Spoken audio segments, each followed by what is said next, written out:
Olá amigos, este é o programa Livros que Iluminam. Estamos aqui na FEB TV para mais apresentação de um programa nesse ambiente tão agradável que é a Biblioteca de Obras Raras da FEB em Brasília. E vamos conversar uma vez mais com Sheila da Costa Oliveira, que é responsável pela orientação metodológica da área de estudos na casa e em diversas casas no movimento espírita, não é, Sheila? Compartilha essa tarefa com várias outras pessoas. Seja bem-vinda aqui ao programa Livros que Iluminam. Muito obrigada. Sheila, nós vamos conversar um pouquinho sobre Leon Denis, que é essa figura extraordinária, esse filósofo, esse poeta do espiritismo.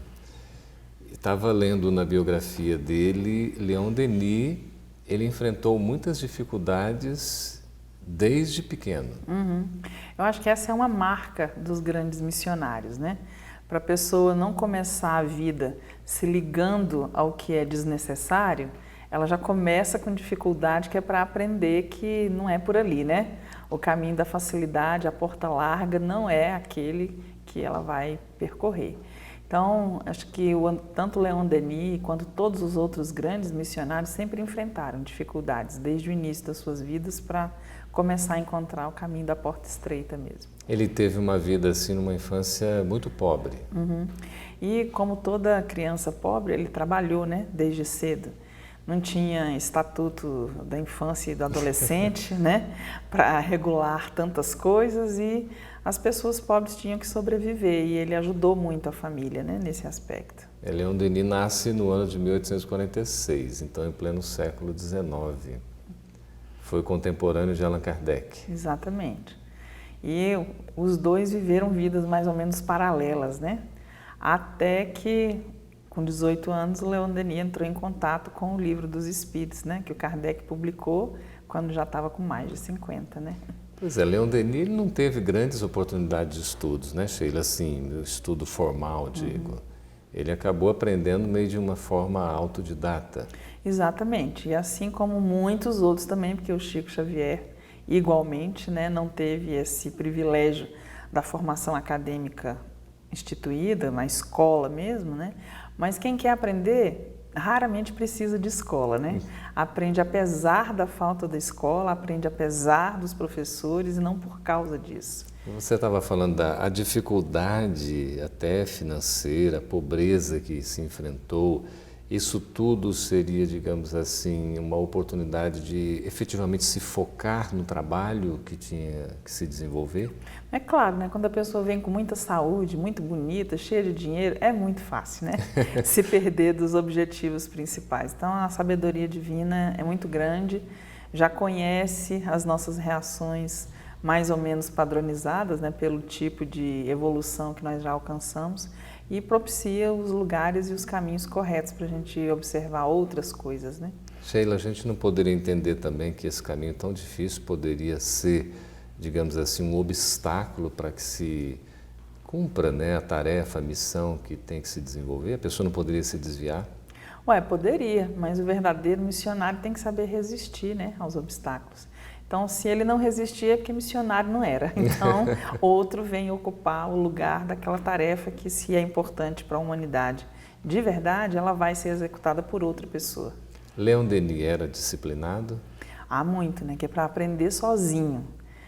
Dos 12 até os 18 anos, estudando tanta coisa, é realmente uma pessoa com uma disciplina muito grande, né? E também ajuda bastante porque, para uma criança pobre, quase não existiam distrações.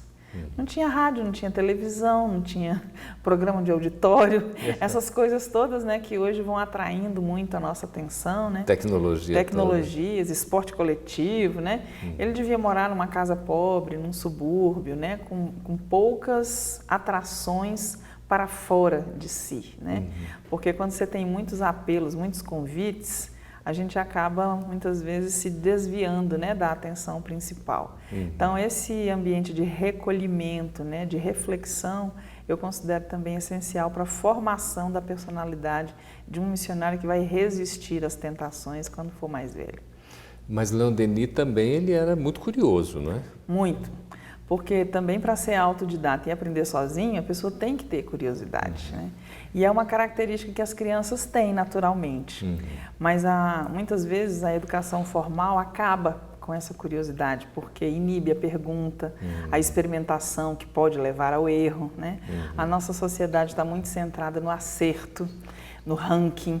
Eu tirei 10, eu sou o primeiro, né? Eu passei não sei aonde, fiz não sei o quê. Então, isso tudo atrapalha um pouco, né? O desenvolvimento da curiosidade mesmo, que é uma força natural, né, do indivíduo. Uma cobrança muito grande, né, Sheila? É, uma cobrança e uma classificação muito grande, né?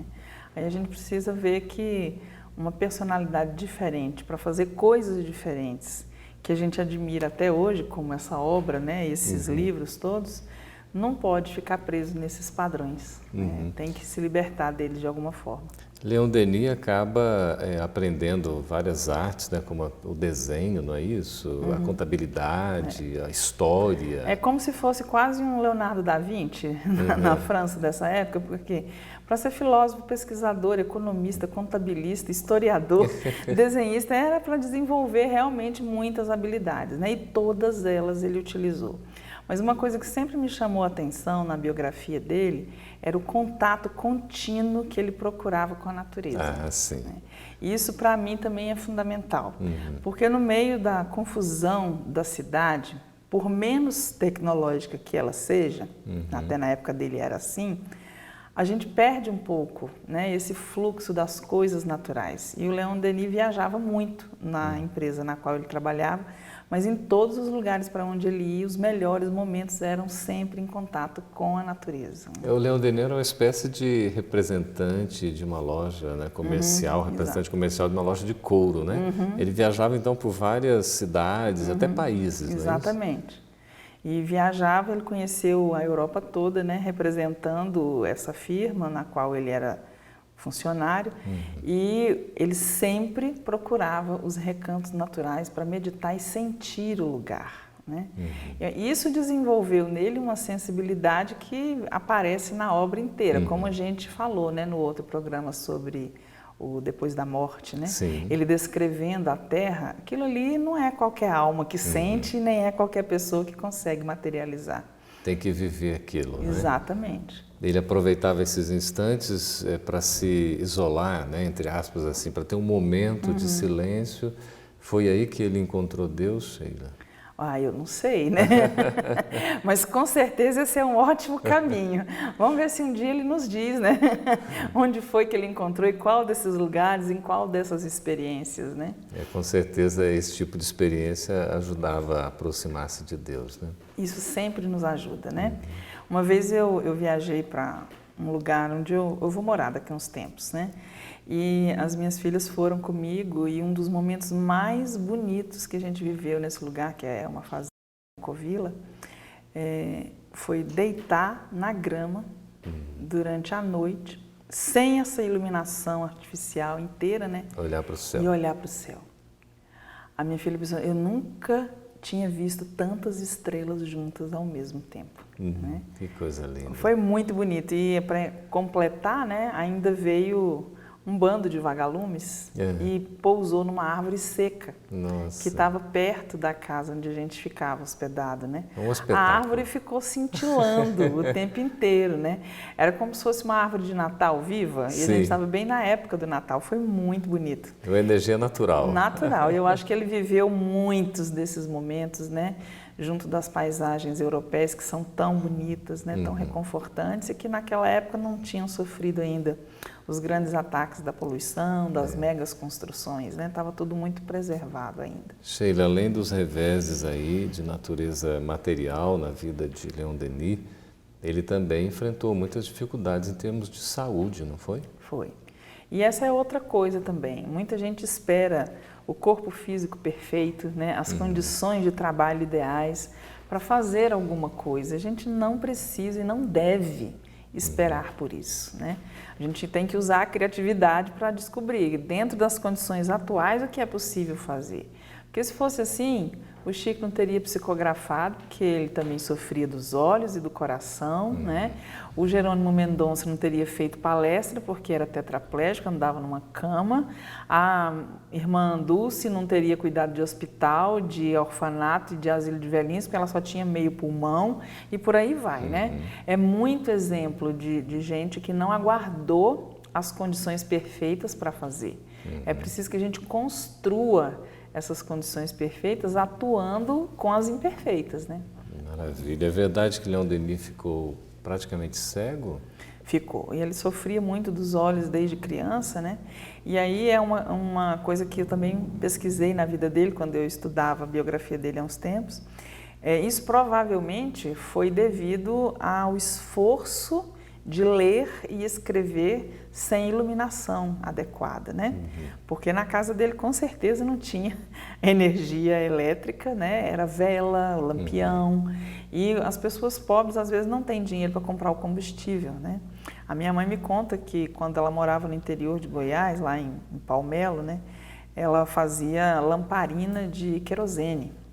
Então, colocava aquele querosene para queimar, né? E é uma luz muito avermelhada, fumarenta, e ela faz mal para os olhos, né? Todo mundo já sabe que se intoxica a vista hoje. Sim. Mas quando não se tem outra coisa, é aquilo que se tem, é o que se vai utilizar, né? Então, provavelmente, isso foi já resultado de esforços para se instruir sem as condições adequadas, né? Você nasceu em Palmelo, Sheila? Nasci. Nasci em Palmelo. Então você é espírita, aquele que a gente fala, espírita de berço. Eu não sei se eu sou de berço, mas que sou desde que nasci, sim, né? E a minha mãe era voluntária, né, junto do seu Jerônimo Candinho, Dona Maria. Ela era especialista em cuidar de tuberculoso e perturbado mental. Era só aparecer um mais nervoso, agitado, tinha que chamar por ela, porque ela nunca sofreu nenhum ataque de ninguém, por mais furioso que estivesse, ela sempre conseguia dominar. Interessante. Nós estamos conversando com Sheila Costa Oliveira, que é pedagoga, e sobre a obra de Leon Denis. A gente vai para um breve intervalo, volta daqui a pouquinho para continuar conversando com a Sheila. Fique conosco aqui na FEB TV.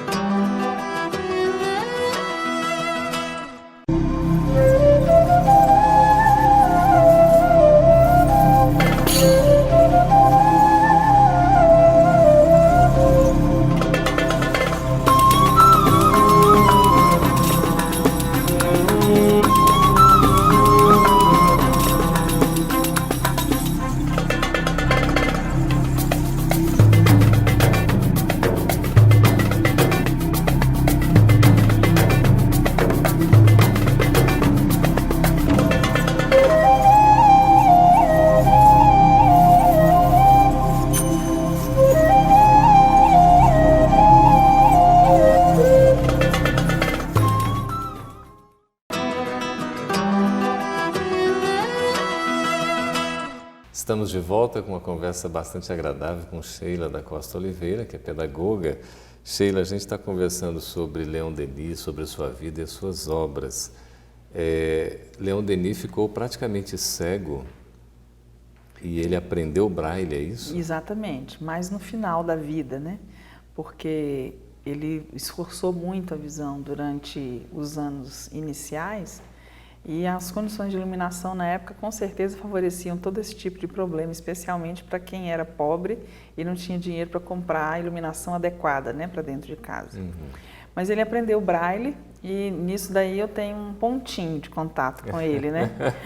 Porque com 16 anos eu estava fazendo magistério na época, uma equipe de acolhimento a alunos com deficiência foi fazer uma palestra conosco, né, no colégio. E mostraram a biografia do Louis Braille, ensinaram o alfabeto, e eu não sei porquê, depois dessa palestra eu acreditei que eu ia ficar cega. Então eu estudei Braille assim com afinco, eu sabia ler e escrever, né? Porque eu aprendi a ler muito cedo, com 4, 5 anos eu já lia tudo, e sempre gostei de ler e escrever desde criança.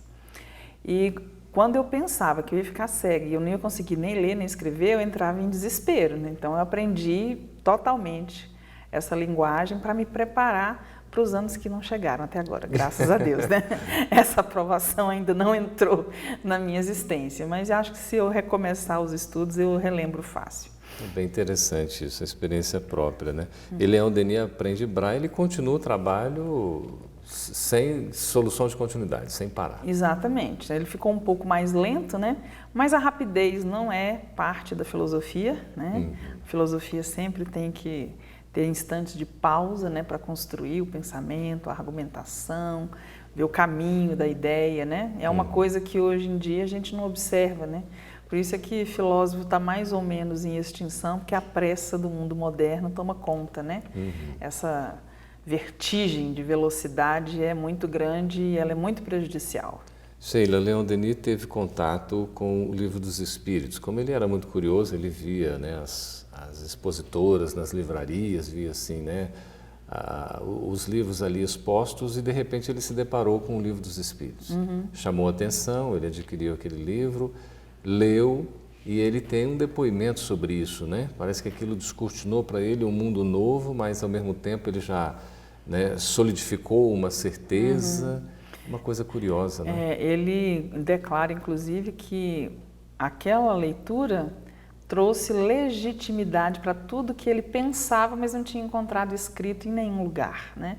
Então, isso já corrobora o fato de que ele veio preparado para executar uma missão dentro do Espiritismo, que aquelas ideias não eram novas e nem estranhas para ele, né? O amigo que está nos acompanhando deve estar fazendo uma relação assim, penso eu, com o Bezerra de Menezes, né? Bezerra de Menezes conhece também o Livro dos Espíritos, lê e ele tem essa afirmação, né? De que parece que ao mesmo tempo que estava aprendendo tudo de novo, parecia que tudo aquilo já lhe era familiar. Exatamente. E é uma coisa que eu sempre senti com os ensinamentos da doutrina espírita. Eu Você não também desconsidero nenhuma religião, de forma nenhuma. Eu tenho amigos de todos os credos possíveis e imagináveis. Eu acho que essa convivência com a diversidade é extremamente saudável, né? Mas eu não encontro em nenhuma outra o arcabouço lógico, coerente, que eu encontro na construção espírita, né? Mesmo com essas lacunas das coisas que a gente ainda não consegue explicar, né? Essas perguntas clássicas, se Deus criou tudo, quem criou Deus, né? Essas coisas que a humanidade pergunta sem condição ainda de enxergar, né? Sim. Mas isso não prejudica o fato de que esse conjunto de princípios, de conhecimentos, é totalmente válido para mim, né? Assim como pareceu para ele. E durante a vida, cada obra que ele escreveu ajudou a elucidar isso junto a outros espíritos que não acreditavam tanto como ele, né? Mas que tinham a condição de se aproximar dessas verdades. Leon Denis, Sheila, teve um papel assim, muito importante no trabalho da doutrina espírita. Tanto é que Humberto de Campos coloca lá no Brasil, Coração do Mundo, Pátria do Evangelho, que ele integrou a equipe, não é, da codificação, auxiliando Allan Kardec, mais no aspecto filosófico, não é isso? Exatamente. Ele deu muita sustentação para a continuidade dos estudos e propostas espíritas após a desencarnação do Kardec, né? Junto com o Lemarie, o Camille Flammarion, ele integrou uma equipe bem importante para dar consistência às coisas que aconteceriam após a volta, né, de Kardec no plano espiritual. Mas ele teve proteção suficiente para isso, né? Sim. E aqui o livro Joana d'Arc Médium, né, é uma das provas dessa proteção existente, porque ela foi uma das mentoras do trabalho dele, né? Joana d'Arc era espírito protetor de Leon Denis. Com essa proteção aí, rapaz, eu acho que fica um pouco difícil você mergulhar no erro, né? Dá para sustentar, segurar, né? Principalmente porque é a proteção de um espírito guerreiro, né? Com muita força, com muita determinação, com muita coragem, para amparar uma pessoa que tinha suas fragilidades, né? É o plano espiritual complementando aquilo que a gente traz no plano físico. Certo, então já estamos falando aqui mais especificamente sobre Joana d'Arc, médium, porque Leon Denis escreveu uma série de livros, Joana d'Arc foi um deles, a gente tem No Invisível, Porquê da Vida, Depois da Morte, O Grande Enigma, O Problema do Ser, o Destino da Dor, são muitas obras, né? Cristianismo e Espiritismo, é uma riqueza, não é, Sheila? Joana d'Arc é um romance? Eu diria que é uma biografia romanceada e espiritualizante. Um mix aí de tendências, né? Sei. Se é que a gente pode dizer isso. Porque a vida de Joana d'Arc, até a escrita dessa obra, era uma narrativa presa na Igreja Católica, ou então nos historiadores comuns, né? E como os historiadores comuns, na época do Index, não tinham liberdade, né, de expressão, eles precisavam escrever aquilo que seria aprovado, né, pelo Index. Então, eu considero que não havia muita completude, né, nas informações. Sim. Agora, aqui o Leon Denis foi extremamente corajoso e ousado, né, para a época, porque ele mostra, ao mesmo tempo, uma história real, baseada na cultura celta, que está misturada com a história da reencarnação de Joana d'Arc. Então ele, inclusive, pega mensagens que ela ditou nos círculos espíritas de Paris para mostrar a trajetória dela até se tornar a Joana que a história conhece, né? E depois disso, o que foi que aconteceu. Então, ela tem mensagens nas quais ela fala de tudo isso.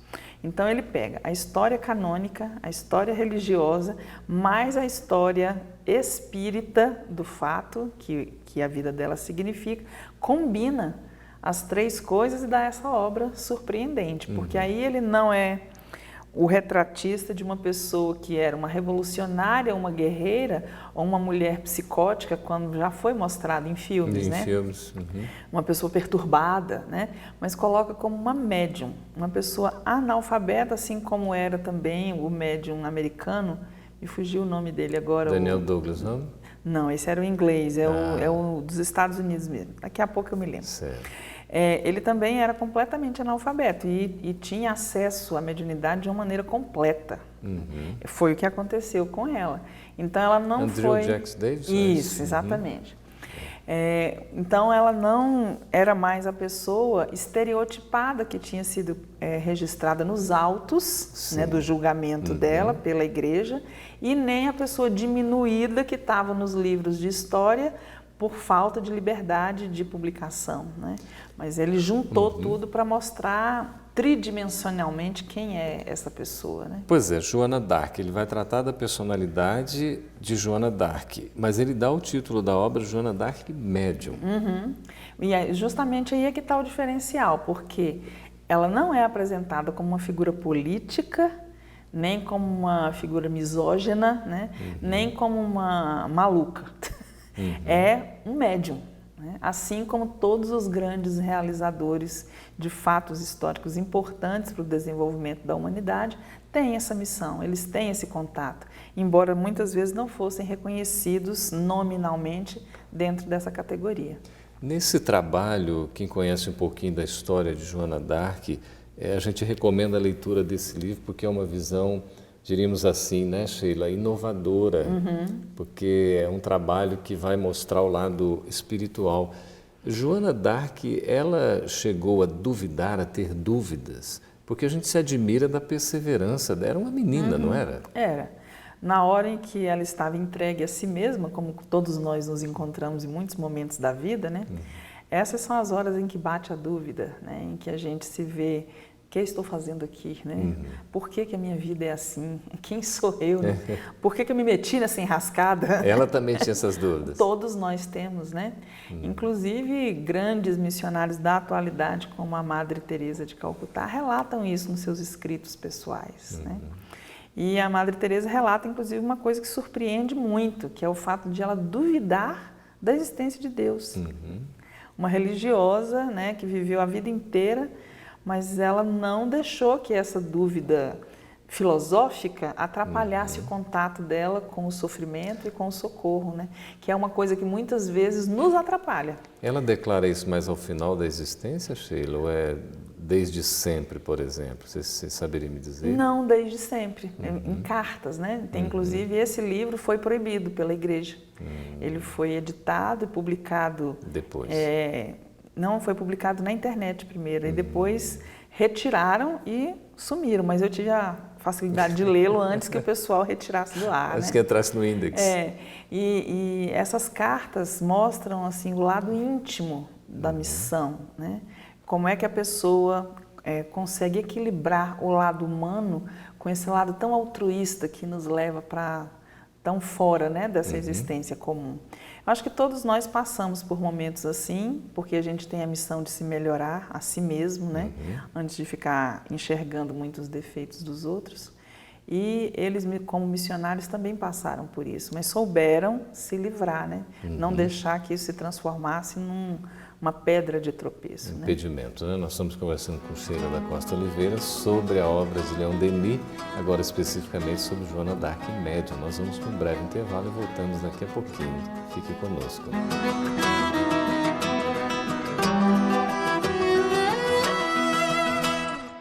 Quer saber mais sobre o Espiritismo? Sabe onde encontrar os melhores livros de estudo? Venha conhecer as livrarias da FEB. Aqui você encontra obras da doutrina espírita, como os livros da codificação, estudos sobre a mediunidade e obras científicas. Tudo para fazer a diferença em seu conhecimento. E claro, com o conforto, a qualidade e a cortesia que a FEB sabe proporcionar.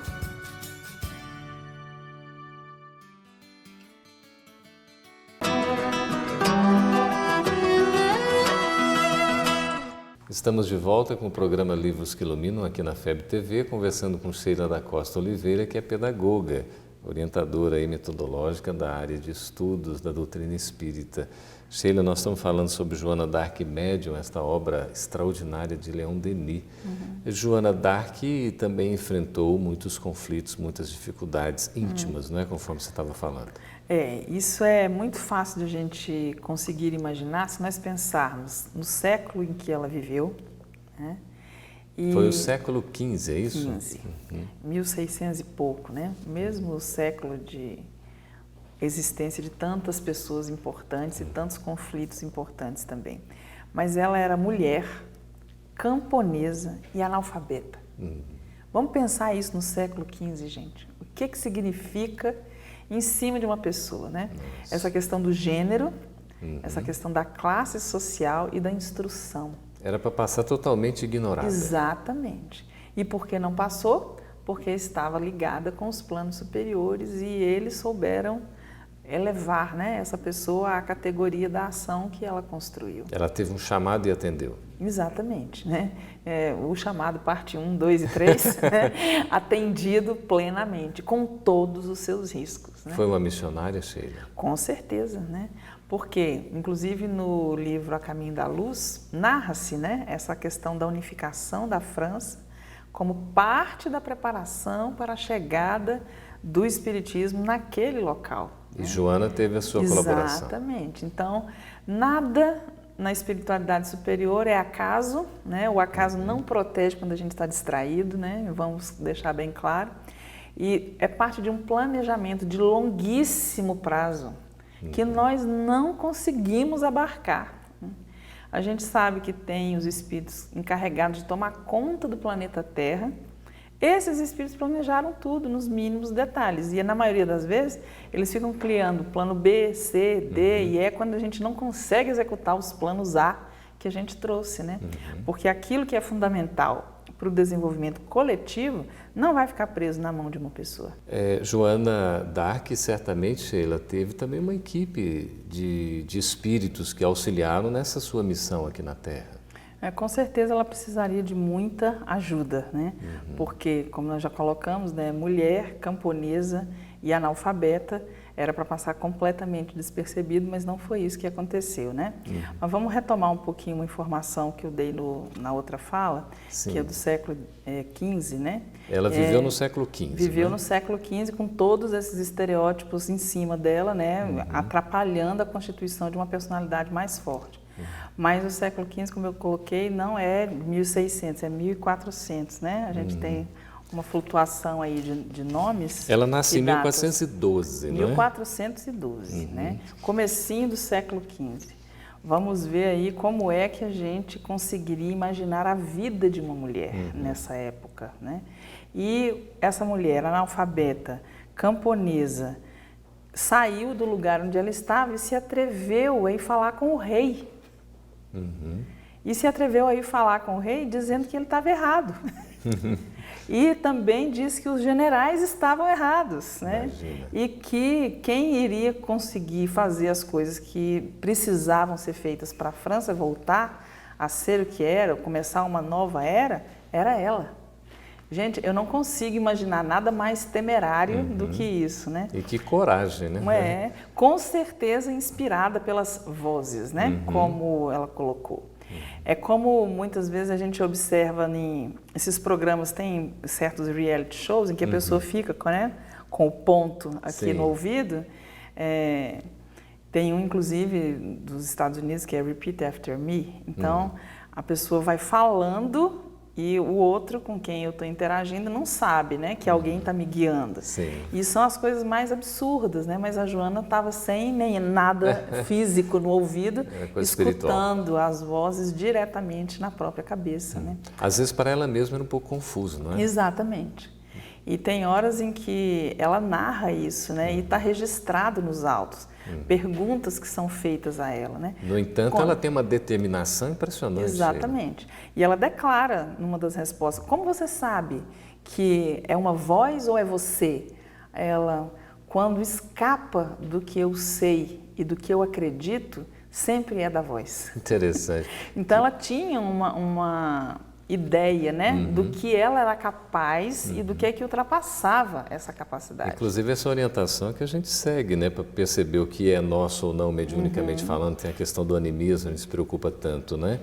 Mas quando é uma voz realmente externa, ou mesmo fala dentro de nós, mas não é algo nosso, a gente vai saber que é uma inteligência outra, não é? Exatamente. E muitas vezes a gente não para identificar essa diferença porque a gente não se estuda.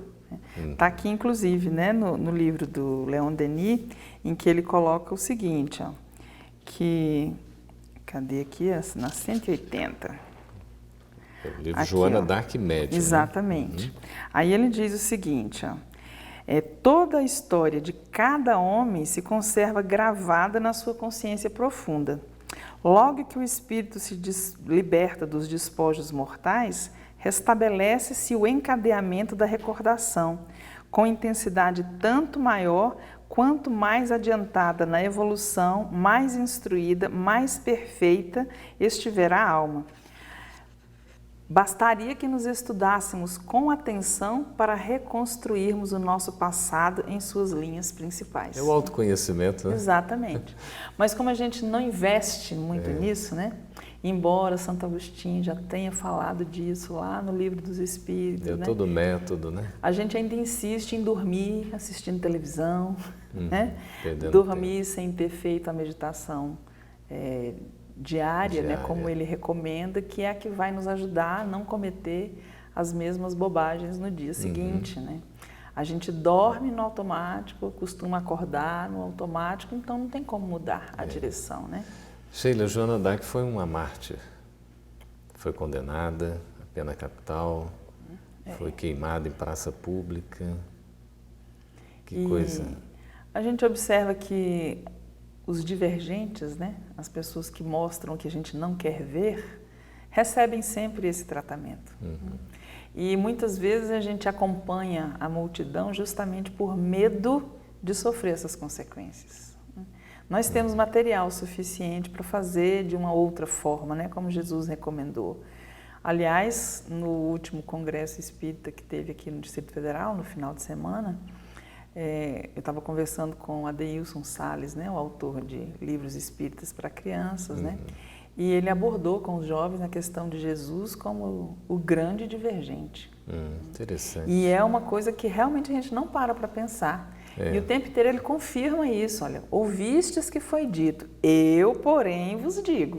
E é uma coisa completamente diferente. Ele está trazendo para a linguagem atual, né, Sheila? Até aproveitando aí os livros, né, os filmes com essa temática. A gente precisa conhecer esses produtos culturais porque eles entram, né, na cabeça das pessoas. Certo. E se a gente não conhecer, a gente não estabelece pontes para ligar isso que existe agora com uma coisa importante, né, que nós precisamos levar a conhecer também. O que significou o trabalho da Joana Dark na sua época e para a história da humanidade? Não ficou restrita à França e à Europa? Ah, com certeza não, né? Principalmente é um exemplo de coragem. porque ela afrontou todas as barreiras possíveis e imagináveis para conseguir fazer o que ela veio para fazer, né? Assim, essa mesma tenacidade eu vejo no Thomas Edison, que testou a lâmpada mais de 700 vezes. Quem a gente conhece que testaria a mesma coisa mais de 700 vezes até obter um resultado? Impressionante. E ele já estava para desistir, não tá? Exatamente. Mas aí também inspirado, né? Porque essa conquista era importante para o desenvolvimento da humanidade como um todo. Ele foi amparado e acordou do cochilo já com uma nova ideia, né? A Joana d'Arc, ela fez um caminho que afrontou a política, afrontou a discriminação de gênero, a discriminação de classe social, né?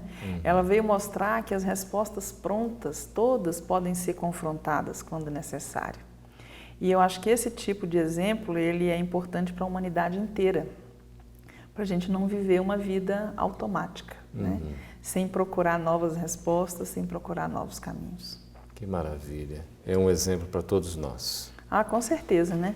Assim como o exemplo negativo também é acompanhado, né? Todas as vezes em que uma instituição fica fundada demais em si mesma, né? E se volta muito para o seu próprio umbigo, como a igreja que julgou a Joana na época fez, nós caímos no erro de estar torturando, matando, martirizando uma pessoa que veio para nos fazer progredir. Depois a igreja reconhece e canoniza. Exatamente, né? É o modo de pedir perdão, né? Olha, você era tão boa, a gente não te entendeu, né? Mas agora não se preocupe, você faz parte da nossa galeria de santos, né? Mas santa ela já era, antes de vir. A gente é que não reconheceu. Certo. Mas fica aí toda essa história, esse testemunho, essa coisa tão importante da vida de uma personagem que foi corajosa, que enfrentou o seu tempo, que deixou uma mensagem, que foi instrumento, por isso médium, Sheila? Exatamente, porque o médium, ele está sempre enfrentando situações em que ele traz respostas não prontas, né? Respostas diferentes. Ele abre um novo caminho de percepção. Não fica repetindo o que já existe, porque isso não é mediunidade. A pessoa tem que abrir realmente um canal de comunicação que sirva para trazer uma resposta nova, diferente daquilo que as pessoas que estão compartilhando o mesmo contexto são capazes de perceber. Muito bem, nós conversamos com Sheila da Costa Oliveira sobre a obra de Leon Denis, aqui especificamente sobre Joana d'Arc médium. Nós convidamos a todos para conhecerem essa produção maravilhosa desse filósofo que a gente aprendeu a admirar pelos seus escritos, tanto filosóficos quanto numa linguagem poética muito acessível ao nosso conhecimento. É um banho de história, de conhecimento, de pesquisa. Então vale a pena a gente conhecer Joana d'Arc médium. É o nosso convite a todos. Agradecemos a você, Sheila, pela presença. Eu agradeço pela oportunidade de relembrar essa obra tão boa. E fica aí o estímulo para todos nós a lermos, a estudarmos. Como a obra de Leon Denis é muito rica, nós vamos ter outros programas com a Sheila, conversando sobre outras obras desse grande filósofo espírita. Fiquem com Deus, muito obrigado pela atenção e estejam conosco no próximo programa Livros que Iluminam.